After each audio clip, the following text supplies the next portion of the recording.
बेटा कल हमने आपको बताया था कॉलाइडी विलेन क्या होता है, कॉलाइड्स क्या होते हैं, क्रिस्टल क्या होते हैं और निलंबन क्या होते हैं, उनकी रेंज क्या होती है कणों की।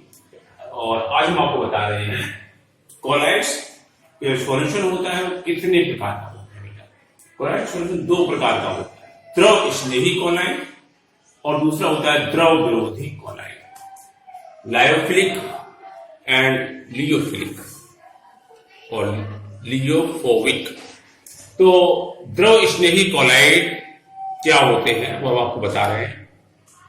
जो पदार्थ द्रव के साथ हिलाने पर आसानी से कॉलाइडी अवस्था में चले जाते हैं या कॉलाइडी विलेन बना लेते हैं या कॉलाइडी अवस्था में चले जाते हैं, उन्हें द्रव स्नेही कॉलाइड कहते हैं। जो पदार्थ द्रव के साथ हिलाने पर आसानी से कॉलाइडी अवस्था में चले जाते हैं उन्हें द्रव स्नेही पदार्थ कहते हैं।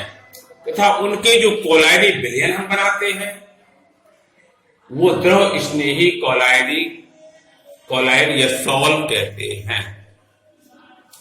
उस विलयन को हम द्रव स्नेही कॉलाइड सॉल्व कहते हैं। तो फिर से बता दें, जो पदार्थ द्रव के साथ हिलाने पर आसानी से सुगमता से कॉलाइडी अवस्था में चले जाते हैं उन्हें हम द्रव स्नेही पदार्थ कहते हैं। और द्रव स्नेही पदार्थ का जो विलयन बनता है उसे हम कहते हैं द्रव स्नेही कॉलाइडी सॉल्व या विलयन। अब इनमें यदि हम थोड़ी सी मात्रा द्रव स्नेही कॉलाइडी विलयन में वैद्युत अपघट्ट की यदि थोड़ी सी मात्रा डाल दें तो ये अवक्षेपित नहीं होते हैं। अब द्रव वैद्युत अपघट्ट क्या होते हैं?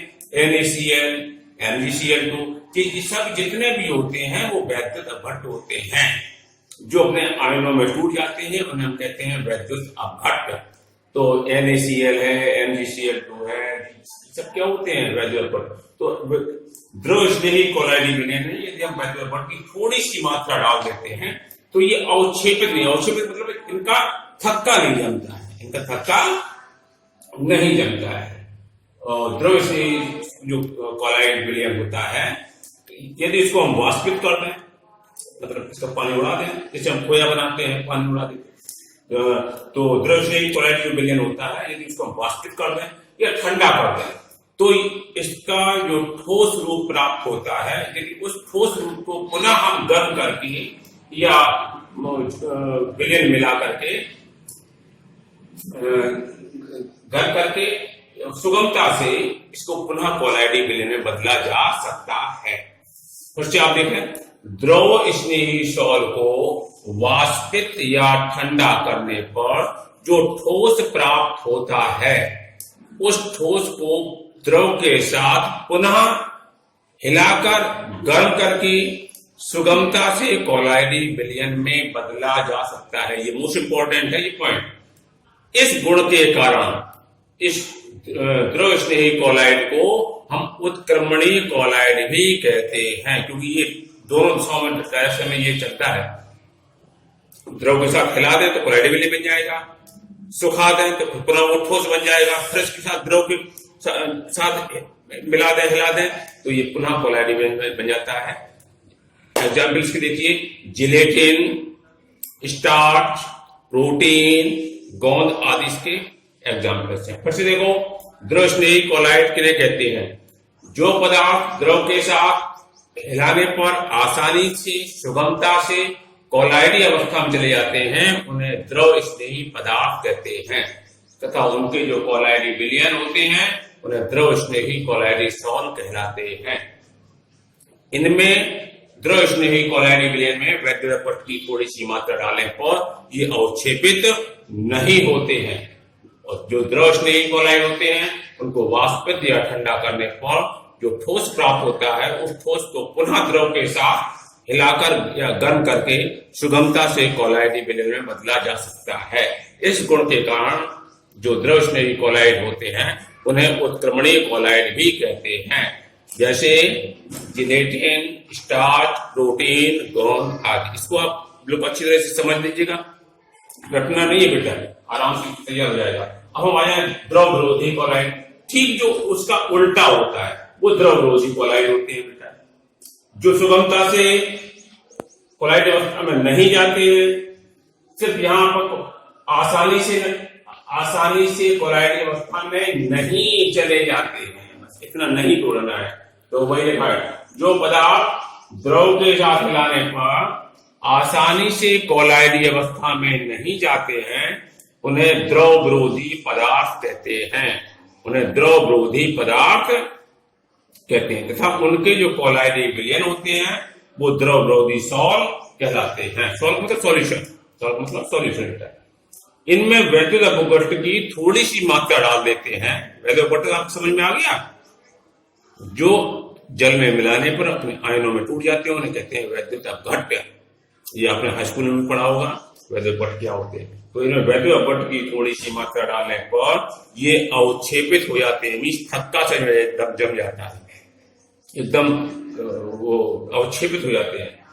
द्रव विरोधी सॉल होते हैं, इनको गर्म या ठंडा करने या वाष्पित करने पर प्राप्त जो ठोस पदार्थ होता है उसको द्रव के साथ हिलाने पर पुनः कोलाइडी विलयन में नहीं बदला जा सकता है। इनको बदला जा सकता था, द्रव स्नेही को, इनको नहीं बदला जा सकता है। इस गुण के कारण द्रव विरोधी जो कोलाइड होते हैं वो अनुत्क्रमणीय सॉल कहलाते हैं। फिर से आप एक बात देखें, द्रव विरोधी कोलाइड किन्हें कहते हैं? जो पदार्थ द्रव के साथ हिलाने पर आसानी से कोलाइडी अवस्था में नहीं जाते हैं उन्हें द्रव विरोधी पदार्थ कहते हैं।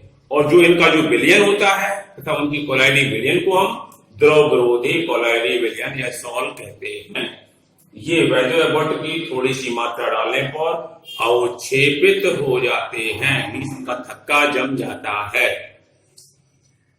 द्रव विरोधी कोलाइडी सॉल को गर्म या ठंडा या वाष्पित करने पर प्राप्त जो ठोस होता है उसे द्रव के साथ पुनः हिलाने पर कोलाइडी विलयन नहीं प्राप्त होता है। इस प्रकार इस गुण के कारण द्रव विरोधी कोलाइडी सॉलों को हम अनुत्क्रमणीय सॉल भी कहते हैं। एग्जाम्पल इसके क्या है? धातुओं तथा धातु सल्फाइडों, धातु हाइड्रोक्साइडों, धातु क्लोराइडों आदि के जो कोलाइडी विलयन होते हैं उन्हें हम कहते हैं द्रव विरोधी कोलाइडी विलयन। तो कभी कभी अंतर लिखने को बेटा आ जाता है, तो अंतर आप जानते हैं। देखो, ये आसानी से कोलाइडी विलयन में चले जाते हैं, ये आसानी से नहीं जाते हैं। इनमें वैद्युत अपघट्ट की थोड़ी सी मात्रा डालने पर अवक्षेपित नहीं होते हैं, जबकि ये अवक्षेपित हो जाते हैं। ठीक, ये वाष्पित या ठंडा करने पर ठोस से प्राप्त हो जाते हैं और पुनः द्रव मिलाने पर ये पुनः कोलाइडी विलयन में बदल जाते हैं, जबकि ये पुनः कोलाइडी विलयन में नहीं बदले जा सकते हैं। ये उत्क्रमणीय कोलाइड होते हैं, ये अनुत्क्रमणीय कोलाइड होते हैं। इसके एग्जाम्पल है जिलेटिन, स्टार्च, प्रोटीन और गोंद, जबकि इसके एग्जाम्पल है धातु क्लोराइड, धातु सल्फाइड और धातु हाइड्रोक्साइड। इस तरीके से द्रव विरोधी और द्रव स्नेही कोलाइडों को आप समझ चुके हैं, इनमें क्या अंतर होता है ये समझ चुके हैं। अब इनको किस तरह से हम प्राप्त करते हैं वो हम आपको नेक्स्ट बताएंगे अगले आपको एपिसोड में। आज के लिए इतना ही बढ़िया, इनको आप पढ़ लीजिएगा, तैयार कर लीजिएगा और विद डेफिनेशन की समझ लीजिएगा, क्योंकि ये मोस्ट इंपॉर्टेंट है। पेपर में बहुत कई बार आते हैं, द्रव स्नेही कोलाइड किन्हें कहते हैं या द्रव विरोधी कोलाइड किन्हें कहते हैं, या द्रव स्नेही और द्रव विरोधी कोलाइड में क्या अंतर होता है। कभी कभी उल्टा पूछ लेते हैं, जिलेटिन, स्टार्च किस तरह का कोलाइडी विलयन है, तो आप हल बता देंगे द्रव स्नेही कोलाइडी विलयन है। वो कहेंगे धातु हाइड्रोक्साइड, हाइड्रोक्लोराइड किस तरह की कोलाइडी विलयन है, तो आप बता देंगे द्रव विरोधी कोलाइडी विलयन है।